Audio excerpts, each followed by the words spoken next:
বিশ্বকাপের final match বাতিল করা হয়েছে। আবারও হবে ফাইনাল ম্যাচ।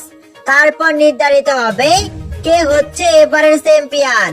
সোশ্যাল মিডিয়া থেকে আমরা জানতে পেরেছি আগামী 28 তারিখে হবে আর্জেন্টিনা ও স্পেনের মধ্যে আবারও ফাইনাল ম্যাচ। দর্শক, আর্জেন্টিনা ও স্পেনের ফাইনাল ম্যাচ নিয়ে শুরু হয়েছে নানা তর্ক বিতর্ক।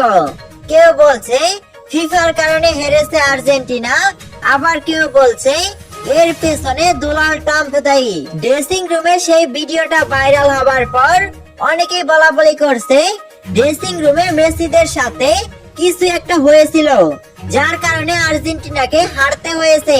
এমন সব তর্ক বিতর্কের কারণে ফিফা থেকে ঘোষণা এসেছে আবারও খেলতে হবে ফাইনাল ম্যাচ।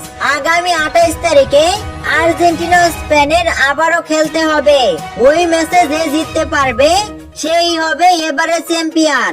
এমনটা হলে কেমন হবে? অবশ্যই আপনার মতামত কমেন্ট বক্সে জানিয়ে দিবেন। দর্শক, আপনি হয়তো আমার এই প্রতিবেদনটা দেখার আগে সোশ্যাল মিডিয়া বা অন্য কারো থেকে এই কথাগুলোকে শুনেছেন যে আগামী 28 তারিখে আবারও ফাইনাল খেলা হবে, কিন্তু বাস্তবে এমন কিছুই হচ্ছে না।